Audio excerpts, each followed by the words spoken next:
Ye mahafo nyina akwaba.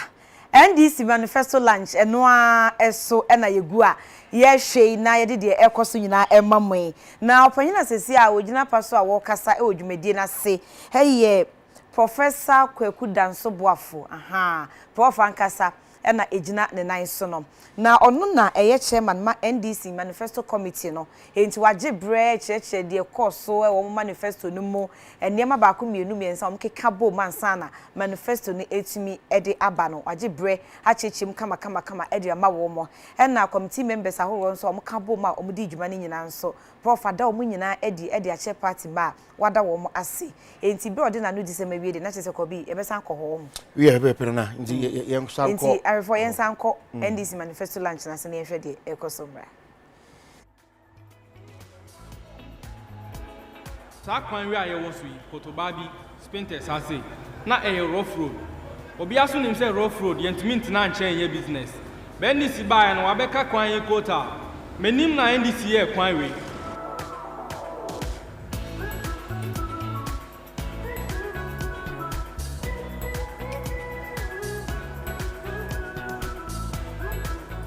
so ye wie no manya akwanya a me di table abesi ho a me ye mo ba mani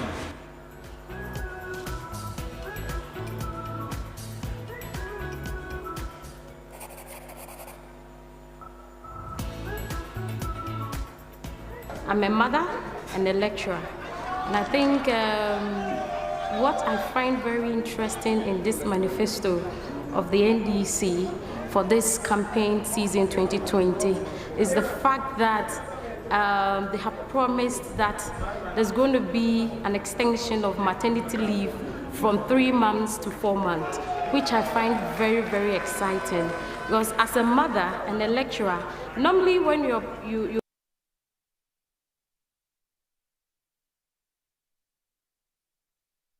session, what it means is that immediately you have to hit the ground running with your activities.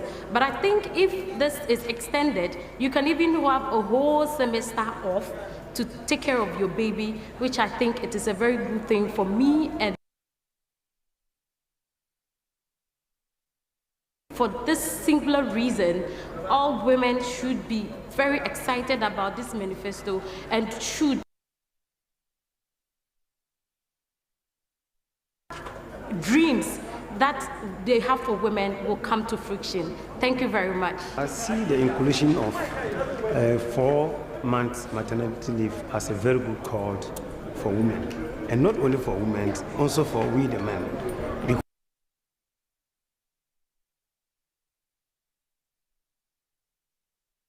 Sometimes we even try to cover up by taking care of the children at home when the woman is supposed to go back to work. And this is not good for women. And I think this is a very good call, and I think more women will support this call and support the incoming president to succeed, because this is a president, or this is a former president who has decided to take a woman as a vice president and has created more other opportunities for women. I think this is a very good call. It will help even we the men in also having more time to do other things when the woman had a 4-month stay at home. My name is Eunice Kamenta. I'm a businesswoman and then a mother, of course. And listening to the policies of the flag bearer of the NDC, there is this policy that I find so much comfort, and I can't wait to see it rolled up in Ghana, which is the increasing the maternity leave from 3 months to 4 months. This is so good. It's good news to us. This is what women have always asked for.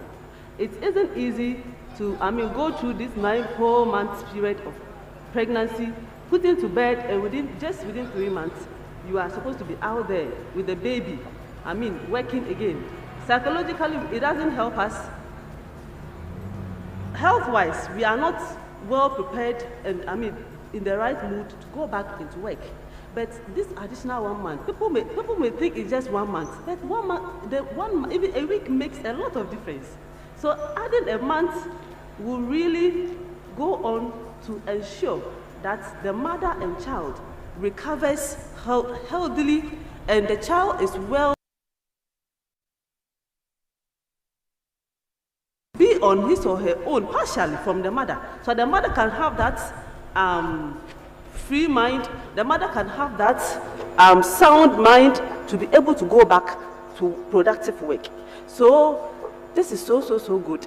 And I am not even surprised with this policy, because the choice of the running mate of His Excellency President Mahama alone, this is the first time that we have seen a major political party like the NDC coming out with a woman as a running mate, because His Excellency President Mahama has vision for this country, and he knows that this country is populated by more women. Women are more in Ghana, so women will matter to him. That is why he has picked a female as a running mate, a female who is a mother, a female who understands her colleague females and what her colleague females go through day in, day out. So I am not surprised at all. And I give him thumbs up for this major decision, this bold decision to pick a female as a running mate.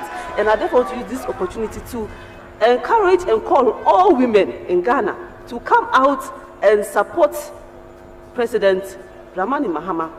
Vote for him. Let us realize this our dream. Women, we need this extra 1 month. Please, let's not let this opportunity slip us. We need this extra 1 month. Fellow women, come out, let's support the president so that he can push this for us. We really need it. And with Professor Jane Nano Poko-Agyemang as the running mate, we know that all our needs will be catered for. They will be met because we understand ourselves, we understand our own issues. Indeed, it's an exciting time to be a woman in this country, especially when His Excellency John Dramani Mahama made that bold decision. Congratulations, sir. We, the women in the NDC and the women in Ghana, give you thumbs up, and we are grateful for this bold decision. And to our mother, welcome. We know that you make a difference so far as the women of this country are concerned, and victory shall come to us December 7th, 2020.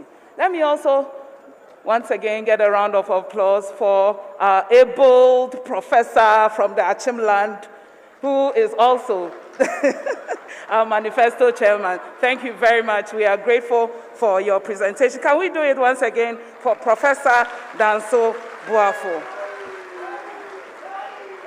Don't forget he's a professor and he's an Achim. Let me also acknowledge the presence of Dr. Joseph Whittle. He is Acting Deputy High Commissioner for the British High Commission. Welcome, sir. We are grateful for your time. I also take this opportunity to acknowledge the presence of Madam Sherry Aite. She is Vice Chair, National. Thank you very much, Ma'am. Chief Soko Azoka is Vice Chair, National. Alhaji Said Sinari is Vice Chairman. Honorable Kofi Ato is also our Vice Chairman. The Honorable Moses Mabenga is Vice Chair also. Barbara Asamoah is Deputy General Secretary. Peter Boama Otokuno is Deputy General Secretary. Hamidu Akamba is our National Organizer. And the Honorable Hannah Bisiu, National Women's Organizer. We acknowledge your presence, Madam. George Opare Ado is National Youth Organizer. You're welcome, sir. And Ambassador Dan Abudapi is also with us this evening. Let me welcome our able and hard-working minority leader, the Honorable Haruna Idrisu. He is Member of Parliament for Tamale South.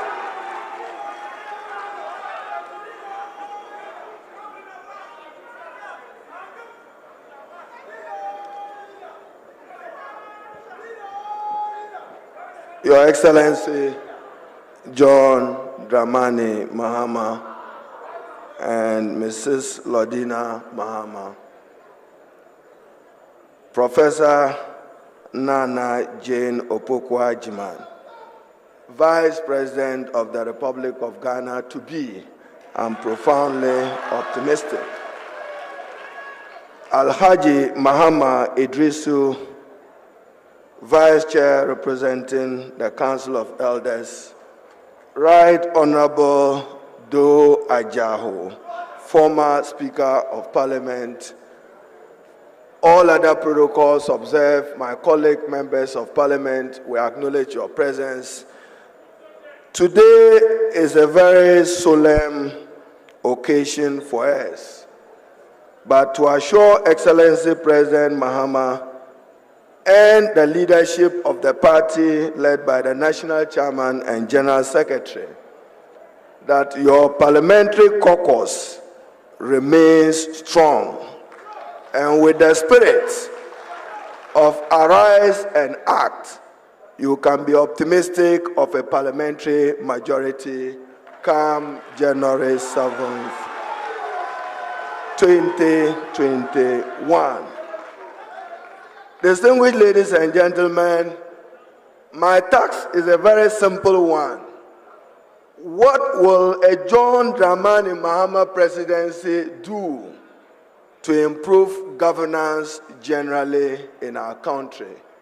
He makes a solemn pledge for a truly independent judiciary, a fearless and predictable judiciary, and a commitment of an initiative he started then with then Chief Justice of the Republic, Justice Theodora Wood, that he would give true meaning to Article 1582 and 149 of the Constitution, which seeks to improve the conditions of service of all workers within the judiciary service. His solemn pledge. He would also support the judiciary to establish courts of appeal in some parts of the country, western, northern, and the Volta regions, to facilitate speedy adjudication of justice, whilst increasing resources and expanding access to legal aid to the poor and the indigenous. President John Dramani Mahama's pledge on corruption and ending nepotism and growing corruption. He makes a commitment, and the commitment will be to reduce the size, call it the elephant size, of government. Unprecedented in our country history, 118 ministers of state. Excellency John Dramani Mahama makes a commitment to the Ghanaian people that he will downsize the size of the ministers, review and reform the Ghanaian public service to respond to COVID emergency, and deepen the administrative efficiency of those institutions. Excellency John Dramani Mahama makes a commitment to make corruption once again a high-risk activity.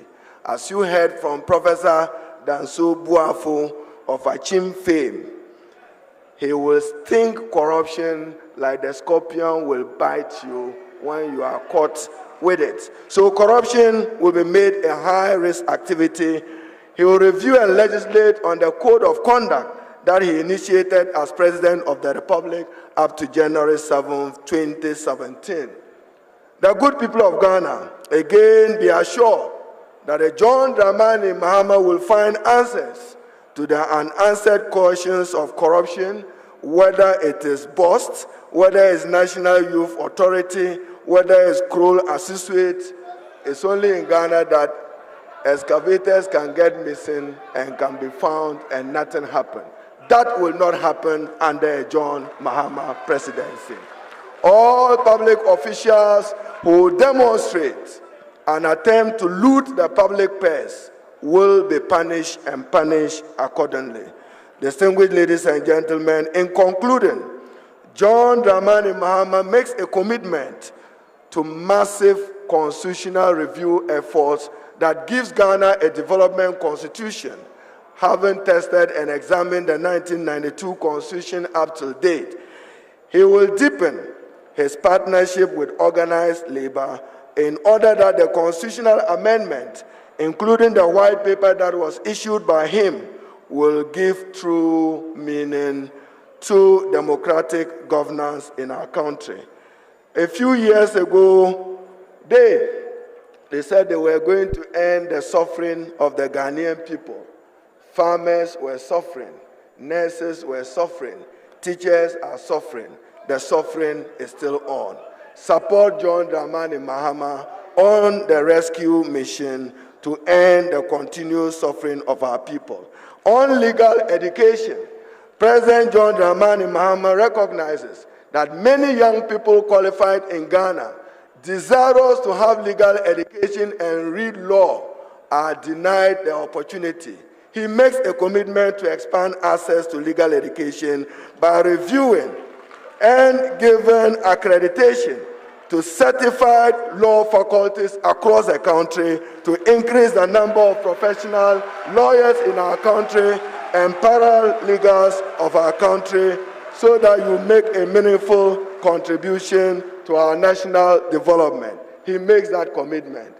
John Dramani Mahama does not make a commitment that he will reduce the public debt and increase the public debt and make Ghana a debt-distressed country. From 120 billion as of January 2017 is 258 billion. But at least with ours, you can count the projects that are counted for it. And to the youth, many a times when manifestos are read, the question the media asks is, how is it going to be funded? And I conclude with that.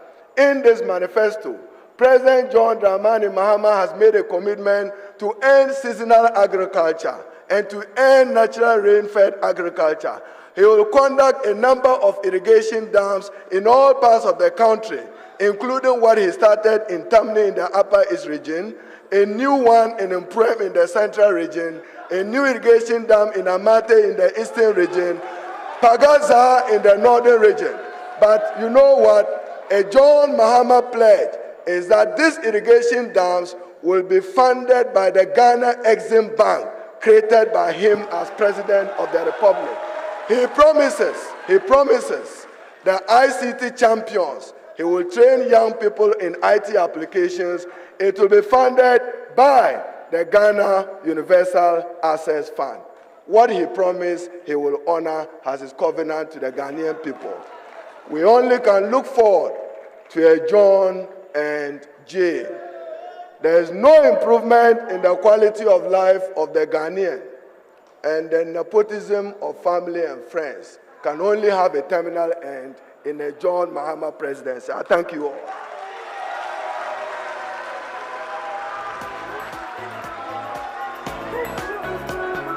I have 3 kids. I make my money from Okada riding.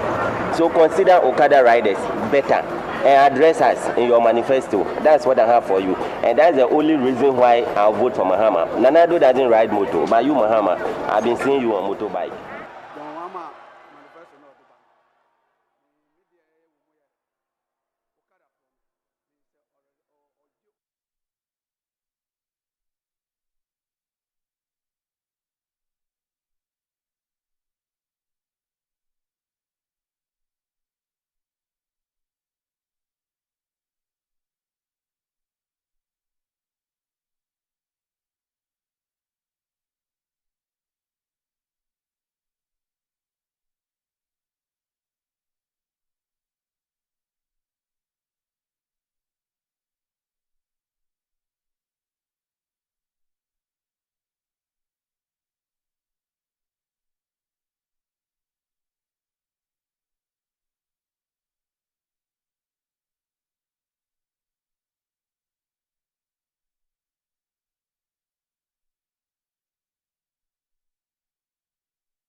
the youth, the aged, and everybody to come on board and, solidly behind His Excellency John Dramani Mahama and vote for him overwhelmingly to win the December elections, and we can be able to be rest assured that he will continue the numerous policies that have been abandoned by this corrupt, nepotistic, super incompetent government. We are sick and tired of the corruption, and we want to rescue Ghana from now. And Upper West want to contribute their quota.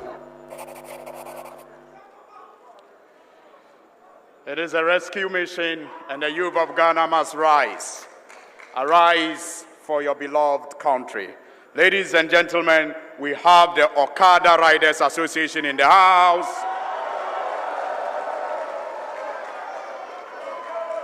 Let me at this point also acknowledge the presence of our 2020 campaign team coordinator, Honorable Professor Joshua Alabi. He's in the house. A round of applause for him. We have a Deputy Minority Leader in Parliament, Honorable James Aveji, and Comfort Doyle Kujo Gansa, who is also a Deputy Chief Whip in the House of Parliament. We also have Right Honorable Doa Jao, former Speaker of Parliament, and Ambassador Victor Ogbeho with us this evening. Thank you very much for your presence. Ladies and gentlemen, it's the hour we've all been waiting for. It is time for us to listen to the man to lead the rescue mission. With the man is with the woman. Professor Jane Nana Opoku-Agyeman, but this time around, for him to have the peace of mind required from home to lead that rescue mission, the woman with him is the former First Lady and next First Lady of the Republic of Ghana, Lordina Mahama. He led with humility, with honesty, and with dexterity. And he's back to lead the National Democratic Congress to rescue this country by the grace of Allah Almighty and with your support. Ladies and gentlemen, His Excellency John Dramani Mahama.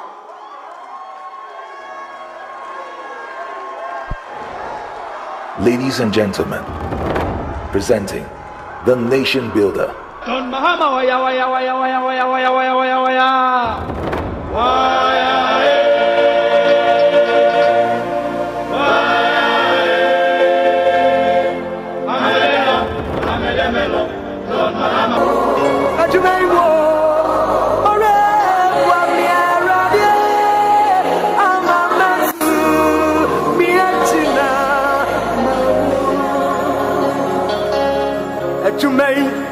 Wona wa freyen abamubio ofikesie mu adwumai wona wa freyen abamubi ankani batom bebre na wo na so yen na wa freyen wabuyen bio etina wa freyen ni badom bebre na wawa.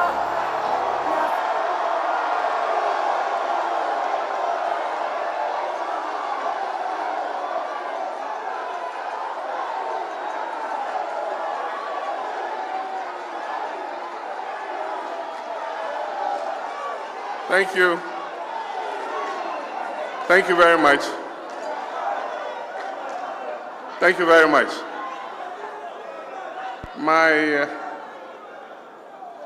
wife and life partner, Lordina Dramani Mahama,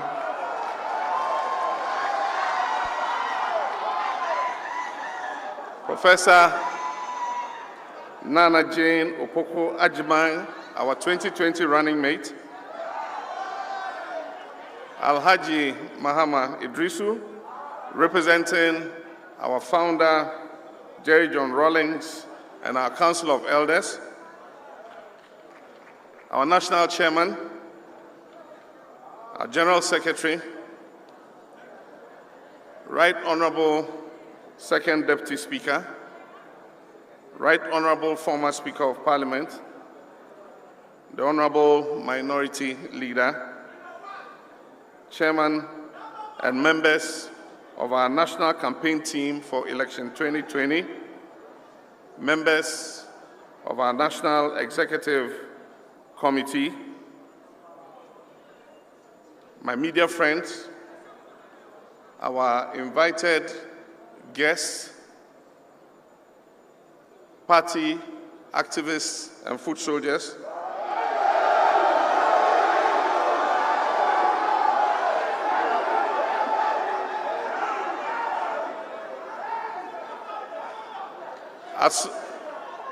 assorted professional groups, ladies and gentlemen, on a day like this, we can't help but remember many of our comrades who have contributed their quota to bring us to this point, but who no longer are with us. The list is too long, but I acknowledge in particular my teacher, my friend, my comrade, my mentor, Professor John Evans Atta Mills, of blessed memory, my able Vice President, Parkwesi Emisa Arthur, many other of our departed faithful, Kobna J, our former chairman, Dr. Mrs. Mary Grant, and so many others who are not with us today. We acknowledge them, we salute them, and may their souls rest in perfect peace. This world is changing fast and in truly fundamental ways. Global climate change, migration, terrorism, racial tensions, and lately, COVID-19 are throwing up new challenges that are testing the quality of leadership of every nation. The stress tests nations are going through are revealing fissures based on developmental models and paradigms used by those countries. In many cases, countries considered relatively less advanced with smaller economies are emerging more resilient and less affected by the global shocks than some countries that are considered advanced. The case of Vietnam, a relatively smaller country bordering China, and therefore closer to the original source of the coronavirus pandemic, has survived much better with relatively less infections and deaths than known global superpowers. Therefore, never in the history of the world has the quality of a country's leadership been more critical to its survival than now. Leadership that has been proactive and visionary have emerged from the shocks with less effects on their people and economies. Unfortunately, I cannot say the same for our beloved country, Ghana. Our economy is in tatters, and as I said, in intensive care, and we are on track to post the highest ever fiscal deficit in our history since the beginning of the Fourth Republic. Excessive borrowing over the last 4 years have placed Ghana in a high debt risk category with absolutely nothing to show for it. Job losses are at an all-time high, with layoffs and business collapses becoming the order of the day. The capital and lifetime savings of small businesses and households have been eroded by the not too well thought through financial sector cleanup. Business confidence is at an all-time low, with many Ghanaian businesses struggling to stay afloat. Ghanaians are tired and hungry, while an elite few have access to all the opportunities the nation has to offer. Our institutions have been politicized, and there's a gradual erosion of our democratic space. Government has clearly failed to contain the COVID virus and has given up providing timely statistics and data on the status of COVID-19 in our nation. Despite the huge resources that have been made available to Ghana by the IMF, the World Bank, and withdrawals from our stabilization fund, government has failed in its COVID-19 alleviation and containment program. Public education has been poor. Food distribution during the lockdown was chaotic and disorderly. Protective gear remains in short supply, thereby putting our frontline health workers at risk. It is critical that we rescue Ghana from the abyss into which it is sinking.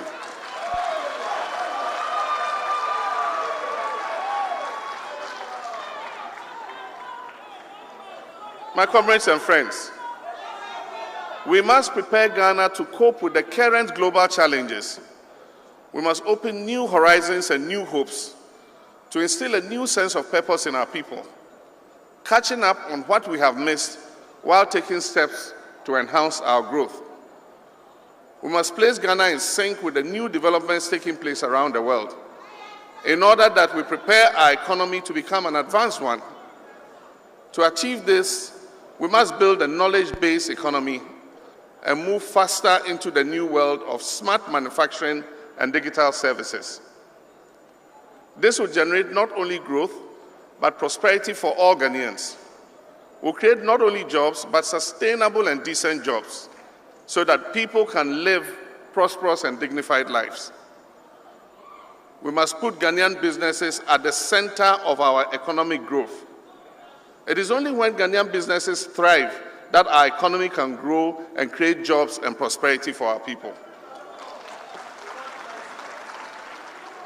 We must create equal opportunities for all Ghanaian businesses and not deal with them based on political color or family affiliation of their owners.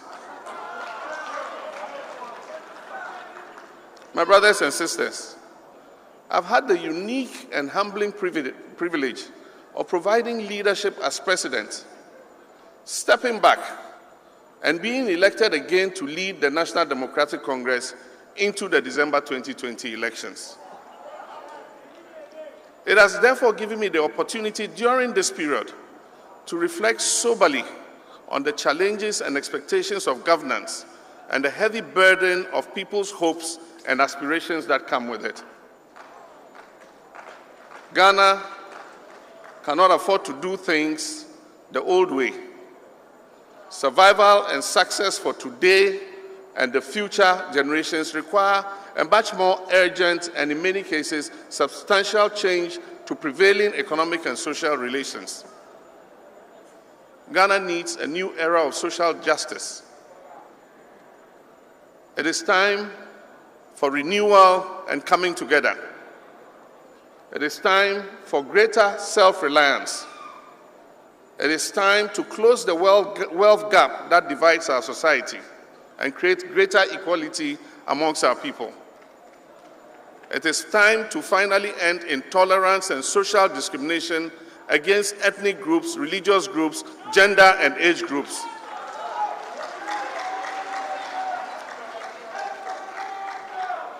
It is time to end repression of the media.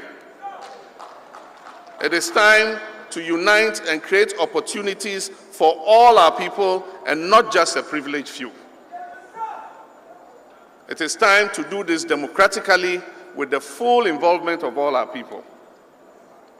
With this in mind, we set out to develop the People's Manifesto, a social contract between the NDC and the people of Ghana. To make our manifesto writing process widely consultative and popular, we adopted a bottom-up approach. In addition to internal consultations within the NDC, with our grassroots organs engaged, their communities, we forwarded their expectations to our Manifesto Committee for Inclusion. I was also privileged to hold town hall meetings with representatives of different socioeconomic groupings. I sought to derive a consensus on what the new NDC government must do and how we must do it, and what role citizens want to play in our forward march. I want to thank all the professional groups that gave us a hearing and contributed meaningfully to this document that we're going to launch today. The idea was to distill this knowledge that we acquired from them and make a commitment in our manifesto to the people of Ghana. Our consultative process was interrupted by the COVID-19 pandemic. We did not, however, abandon our objectives. We continued using technology and small group meetings to further these consultations. 6 months later, the pandemic is spreading even faster, with more disruptive effects on our lives than the current government had anticipated. From all indications, COVID-19 will continue to plague the world for some time to come. But this manifesto lays the foundation for the renewal of our institutions and progress for all.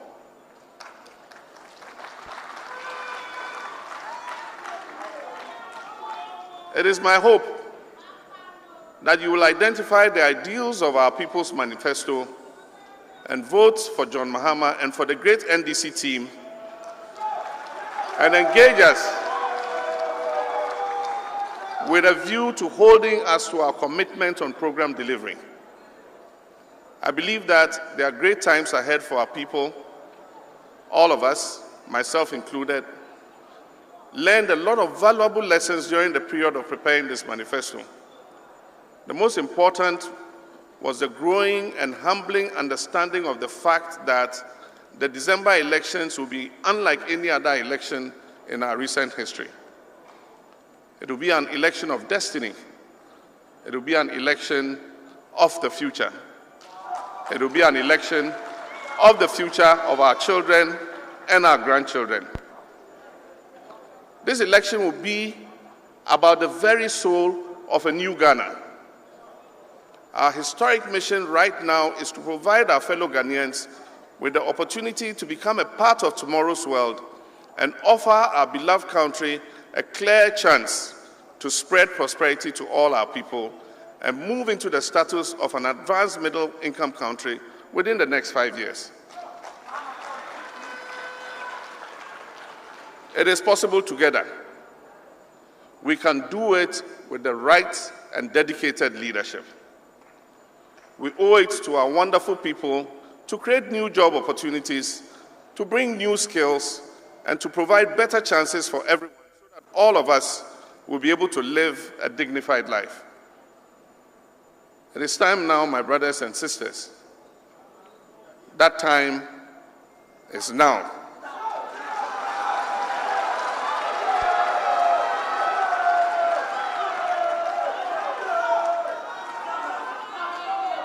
The change we all desire starts now.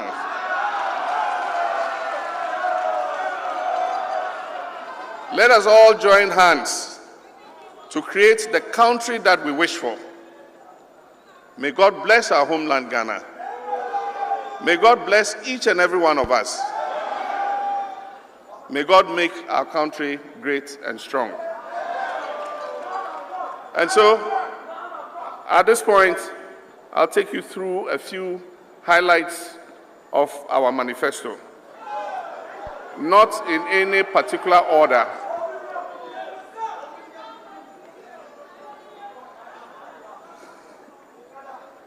NDC is a social democratic party.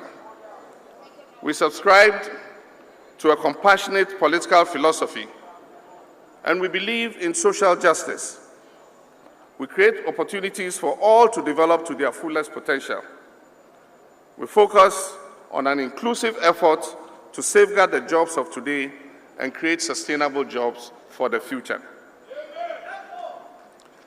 Our manifesto is our social contract with the people of Ghana, and we will create a bright future for Ghana and for every Ghanaian.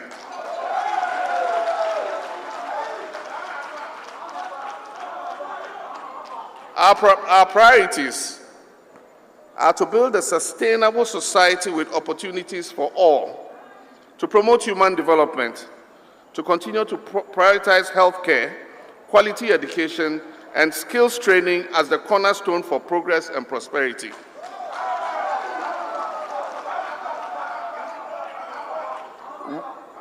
the US $10 billion accelerated infrastructure plan, dubbed the Big Push, will create jobs for the multitude of our people, will provide infrastructure for accelerated development, and will fix the economy as we unite against poverty, create sustainable jobs under our Ejumapa program, promote good governance, integrity, anti-corruption, transparency, and accountability, and deepen the international relations amongst our sister nations. Uniting against poverty, that is the economy. Ghana's economy is not working for the people, it's working for only a few.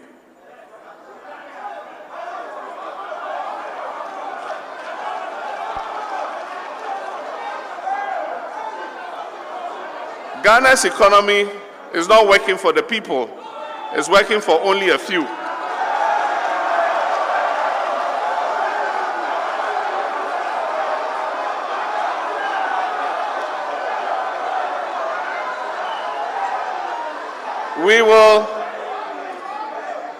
We will fix the economy and make it work for all Ghanaians.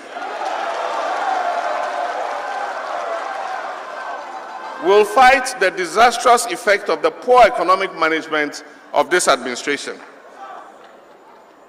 The NDC has the experience to turn around this dire economic situation to bring relief to the suffering masses of Ghana. We will sanitize the financial sector. On the macro front, unprecedented mounting public debt, depreciating cedi, amongst others, are all a telltale sign of an economy in deep distress. We will roll out prudent macroeconomic measures anchored in sound management. We will bring the public debt under control. We will stabilize and strengthen the long-suffering cedi, reduce inflation, ensure a low progressive taxation regime, and restore inclusive growth. We will make the business environment friendly again, provide unprecedented job-related stimulus packages for the private sector, and most importantly, increase Ghanaian participation and stake in our economy. And we'll put an end to the vindictive targeting and collapse of Ghanaian businesses and its attendant job losses.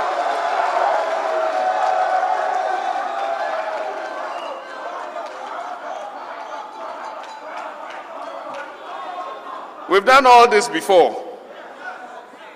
We ensured the most stable and prosperous period of economic management in Ghana's history. We ensured the highest ever GDP growth rate in the history of Ghana. We ensured the longest sustained period of single-digit inflation in economic management in the history of Ghana.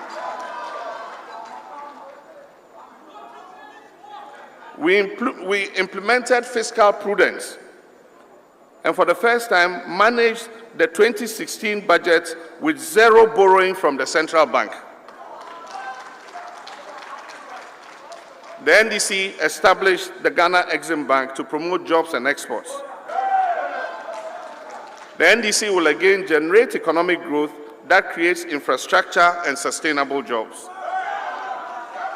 We will usher Ghana into an era of shared prosperity, and all Ghanaians will reap the fruits of their labor.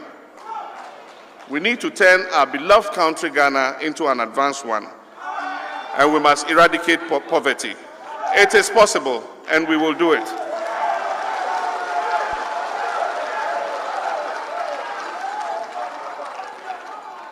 How will we achieve these targets? How will we achieve these targets? We will exempt small businesses from paying corporate and personal income tax. That is to re-inject their profits back into the businesses. We estimate that this will involve about 1.4 billion Ghana cedis a year. And that will be the best stimulus you can inject back in order to expand small and medium enterprises. For medium-sized Ghanaian businesses, we will reduce the corporate income tax rate from 25% to 15%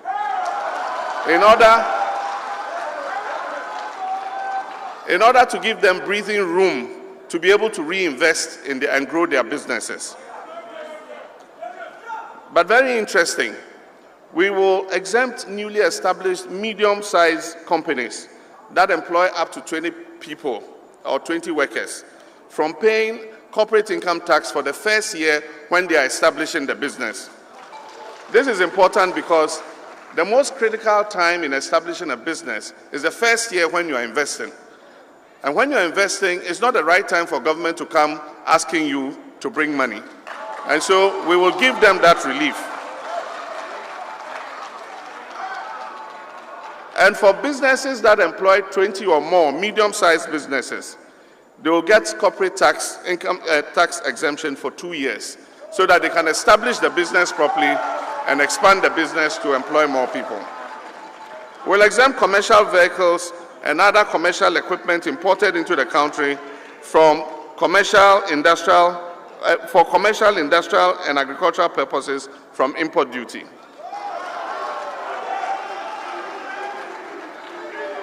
We will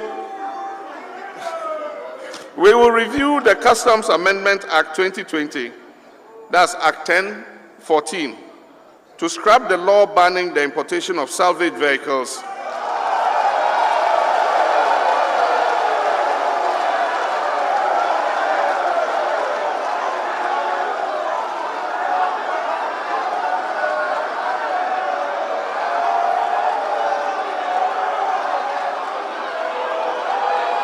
to scrap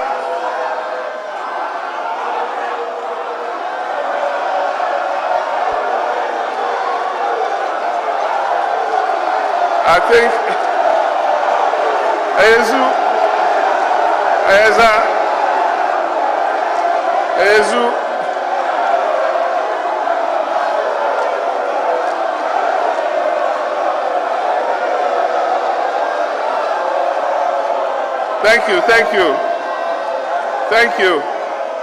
Thank you. To scrap the law banning the importation of salvage vehicles and the proposed imposition of a 35% import duty rate. We are going to scrap it, and in order that salvage vehicles are not banned, and the top duty rate that government proposes to impose on these vehicles does not happen. This is to save the local automotive industry so that our people in Swami Magazine, Konkompe, Aboseokai,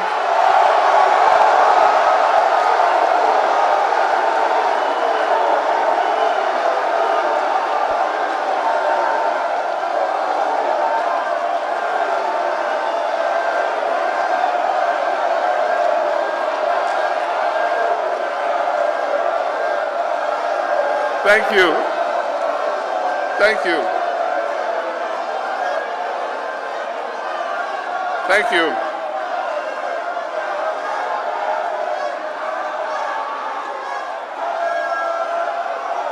Thank you. Thank you. Thank you.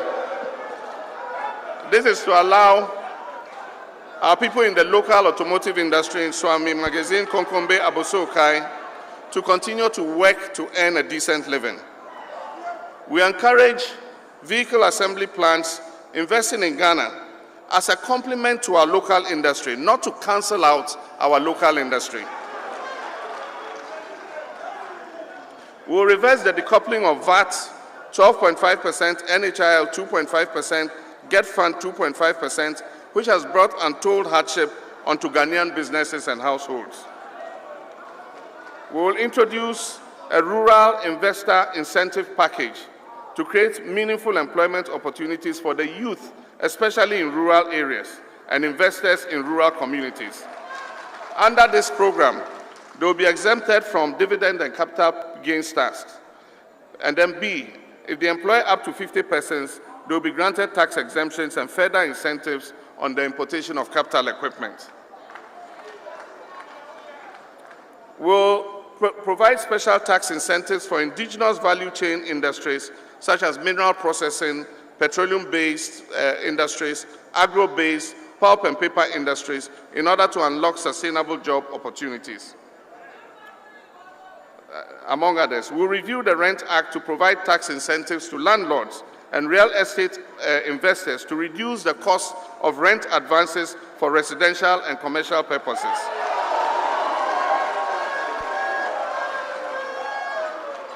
Restructure the Rent Control Office into a Ghana Rent Authority to effectively implement the new Rent Act in the interest of tenants and landlords.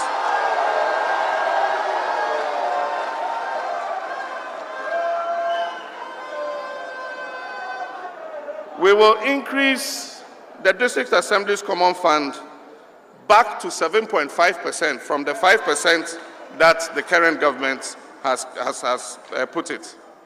This will make sure that enough revenue goes to the district assemblies to function effectively and provide adequately for people in the decentralized districts, and also for people with disabilities.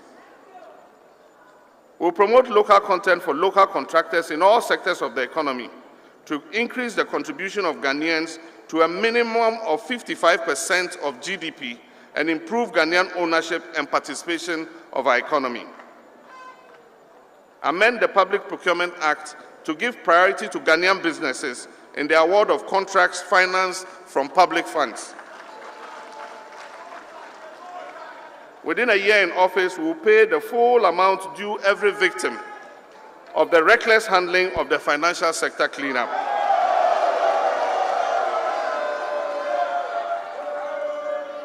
Conduct a forensic audit on the entire financial sector cleanup exercise, including the Ghana Amalgamated Trust. Set up a financial services authority to regulate the financial service industry, protect consumers, and ensure fair competition in the financial service sector. Ensure a well-tiered financial system to cater for the various segments of the market, such as SMEs.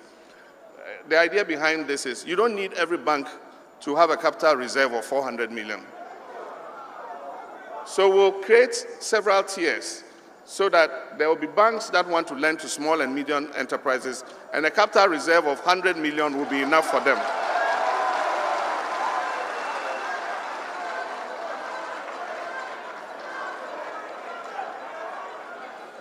Amend the National Pensions Act, 2008, Act 766, to improve both service delivery and financial efficiency of the SNIT pension scheme.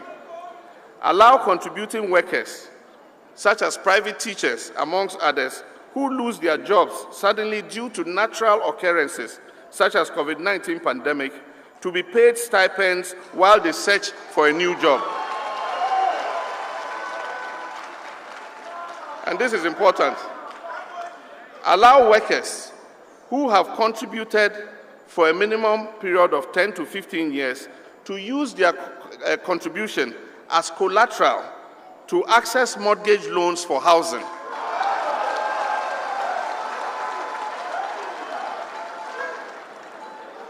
We will pay pensioners, and they'll be happy about this, an annual 13th month bonus.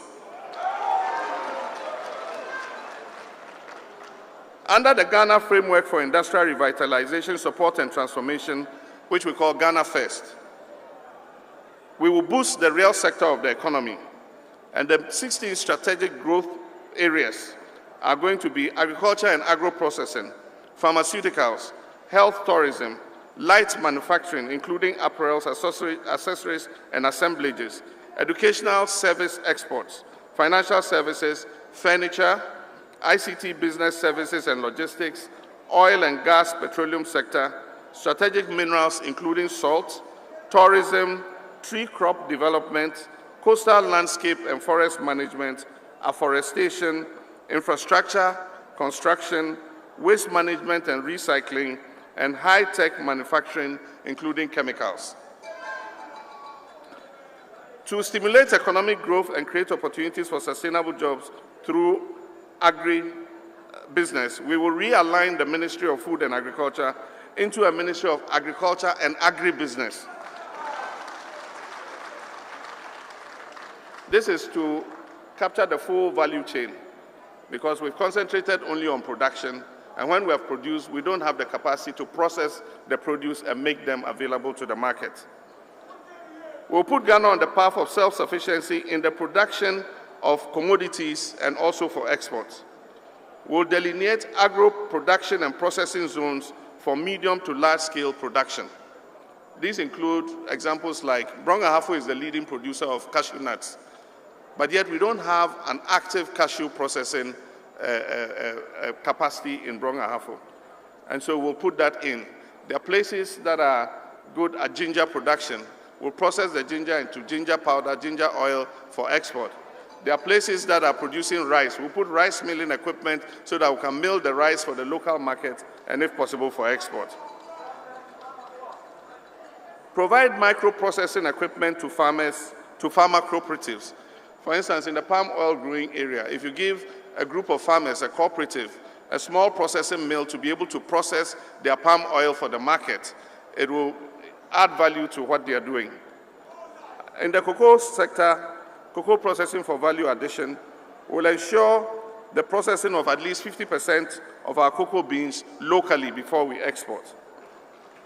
We'll restore the distribution of fertilizer inputs and free fertilizer inputs and seedlings to cocoa farmers. Support small cocoa processing companies and artisanal cocoa products, process and market finished and semi-finished cocoa products, in addition to raw cocoa beans, amongst many others. Government support to pharmaceutical industries. Roll out a pharmaceutical industry financial and technical support program. We've done this in the past. When I was president, we financed the pharmaceutical industries to the tune of 50 million Ghana cedis, and it enabled some of them to be able to begin to export into the sub-regional market. We will enhance this so that Ghana becomes a hub for pharmaceutical manufacturing in West Africa. We'll develop a national policy to restructure the small-scale mining sector. We'll set up what we call a gold board. This board will be responsible for small-scale mining sector to provide mining support services, and especially in the area of safety. We will attach mining safety officers and graduates from the University of Mines and Technology to all small-scale mining companies to ensure that they do the mining in safety and according to the regulations. We'll train small-scale miners in land reclamation techniques as a critical component of their operations. We'll promote legally and properly operated medium and small-scale mining to become attractive and well-paid business ventures, creating jobs for our youth. We'll reissue confiscated legitimate mining licenses to miners. For persons whose mining concessions have been illegitimately seized, we shall return the concessions to the legitimate owners.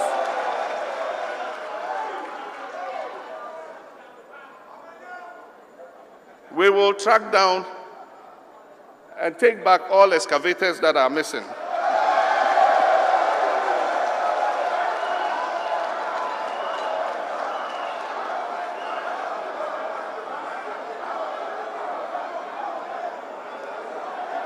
And we will return the excavators to their rightful owners.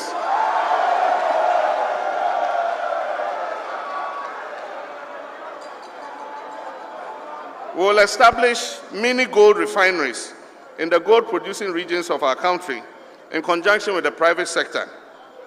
And we will halt the export of unrefined gold produced by small-scale mining companies.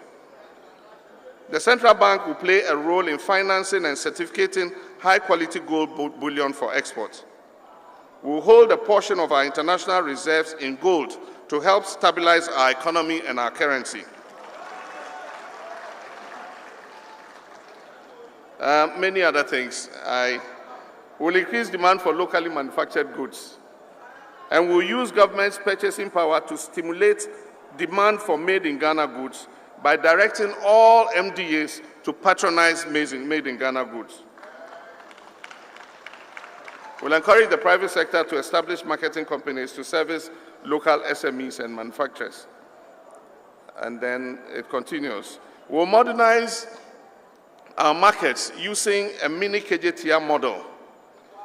And so markets like Aflao, Mankesim,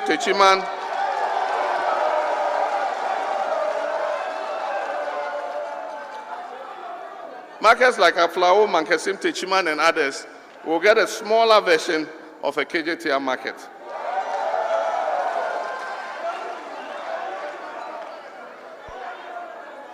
Promote local production of hygiene goods, especially for women, including sanitary pads, through training and support for startups. Revive the textile industry by providing support to local textile companies such as Akosombo and Dropon Textiles. Establish agro-processing factories in various districts in collaboration with the private sector, such as fruit processing in Lower Manya, cashew processing in Bono and Bono East, amongst others. Now the big push, 10 billion big push.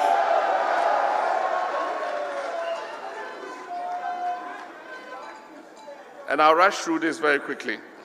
The $10 billion big push for infrastructure development and economic transformation will involve an investment of $10 billion over 5 years. It will transform our economy in furtherance of our 1 million jobs plan. Projects under the big push will be executed in all cases by Ghanaian registered companies that pay their taxes in Ghana. This is to ensure that the money circulates within Ghana. And so if you want to participate, your business should be registered in Ghana and pay taxes in Ghana.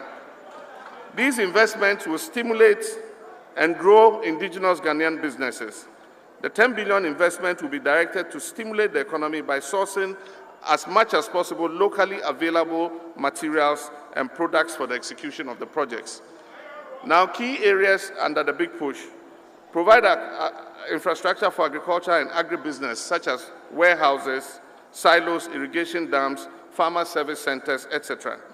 Develop regional digital and innovation centers. Develop 5G technology. Upgrade and dualize all our major national roads. Complete the Eastern and Western Corridor roads.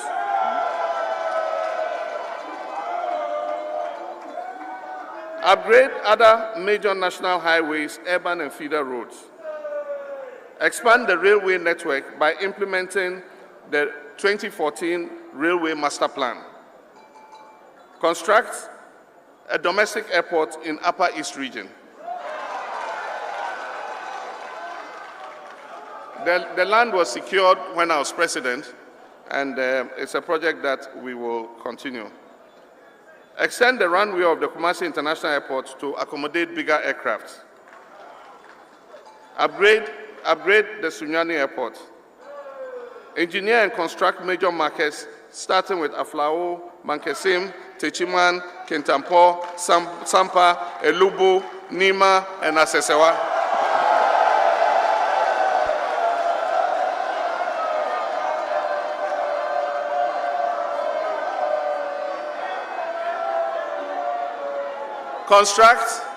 Construct social housing in all districts of the country. Expand rural electrification. Water supply, sewage, and sanitation systems. Complete all abandoned hospital and health projects. Construct new district and regional polyclinics, health centers, and CHIPS compounds in all the districts. Construct 2 new infectious disease centers. Expand the 37 military hospital as the national emergency center. Complete all the E-blocks and the abandoned community day secondary schools. Construct new schools at the basic level by removing schools under trees and other substandard schools. Provide universities in the new regions that do not have any. Build modern theaters and studios for the development and promotion of the creative arts. Complete feasibility and continue the implementation of a specialized port on the eastern seaboard of our country, and that refers to Keita. Construct a multi-purpose convention and exhibition center aimed at repositioning Ghana as West Africa's destination for meetings, conferences, and exhibitions. Refurbish the National Theatre. Upgrade NAFTI into a fully fledged multimedia university for film, arts, theater, and music. Upgrade the National Sports College into a state-of-the-art sports university to serve the West African sub-region. Provide sports development facilities across the region, including stadia, mini stadia, and other facilities. Upgrade infrastructure linking tourism sites. Complete and operationalize the Swami and Dawa industrial parks. Establish new industrial parks and free zones in the industry-deprived regions. And under the 1 million jobs plan, which we have christened Ejumapa, will generate an average of 250,000 decent jobs every year. Our job creation policies will be rapidly deployed through needed interventions that are applied to ensure that all sectors of the economy give priority to the creation of sustainable and decent jobs. The 1 million jobs will be anchored on the big push, an aggressive infrastructure development for jobs. The 10 billion investment over 5 years will stimulate the economy and provide opportunities for businesses to grow, create new entrepreneurs, and employ more people. A national apprenticeship program to train technically skilled human resources for rapid industrialization, job creation, and entrepreneurship will be implemented. NAP, as we call it, will target 500,000 out-of-school youth, including Kayaye. Government will bear the cost of fees for their training, and they'll receive start-up kits on completion of their training. What this means is that we'll register master craftsmen in all the districts around the country. We'll register youth that are interested in going as apprentices to learn a skill, and we'll pay the master craftsmen to train them, and when they are finished, we'll give them the kits that they need to start work, whether sewing machines or hair dryers. Through a number of tax exemptions, micro, small, and medium enterprises will be able to plow back their profits, drive the digitization of the economy to provide new jobs, encourage establishment of new businesses, focusing on exports to help create more job opportunities, provide free training in coding to young people across the country, engage a minimum of 300,000 beneficiaries under the Youth Employment Agency, focus on skills acquisition, legalize and regulate Okada,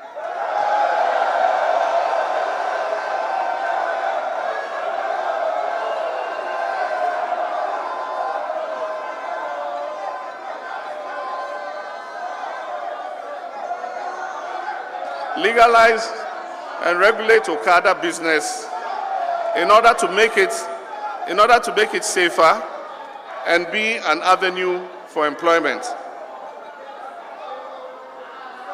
Convert the labor office into a national employment center with offices in all the regions. Persons seeking jobs can register online, and employers who recruit from the National Employment Center database will receive tax incentives. It will also compile and maintain a national employment dashboard to track the number of jobs created every year. And getting to the end, social housing.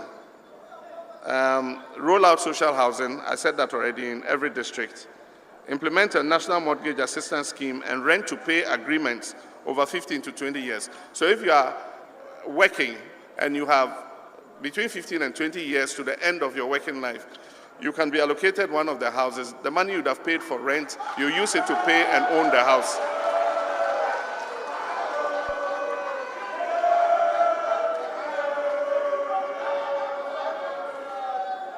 The mortgages will be priced in cedis, not in dollars, so that we insulate the house owners from the escalating value of the dollar. The rest is expand GIFEC to create a digital economy development fund to promote entrepreneurs with emphasis on youth and females. So GIFEC will help young entrepreneurs who want to go into digital services. Roll out a solid digital infrastructure to generate incremental value of more than 5 billion in a year. Develop a digital Ghana master plan. Ensure the efficient transfer of digital technologies and skills to unleash the innovative and entrepreneurial potentials of our young people. Commence the building of a national information highway, that's the Ghana Broadband Network, which utilizes 5G and fiber optic technologies. Move to an affordable universal licensing regime, including 5G, that allows flexibility for telecom companies to tap into new technologies. Identify and support young people to develop e-applications to support the delivery of public services. Introduce a uniform transactions fee to guide the electronic payments industry. Migrate all persons to government payments onto electronic platforms. This is to speed up the achievement of a cashless society. And so these are some of the programs planned. There are many. It's a quite detailed manifesto. And so I'll take a break here, and I'll invite my running mate to go through some portions on human development, and then after that, I will come and wrap up. Nana. I agree with that the free senior high school was rushed. Meanwhile, the implementations and its necessary things that are supposed to support it were not there. That makes it to be rushed. If this implementation that Mahama is talking about, that is going to review it and do it well, I think it will be good if it does, because he never abolished it of the free HS, the word free HS. He never abolished it, but rather is going to add more value to it. Yes, say, and say, way our classmate on him. And so only got the same school, them at the school that is me call Ashama, we found Nwakwa, so a bisio. The problem is, me to them got them say, I buy Sika. Pajo transfer me wa inside. John Mahama Boshana, Osha say about power obey no. In a Damakuma super about is about school children no, free SHFs no. Or can say Oba obey any, but I'm a frontier here, also Oba obey say no.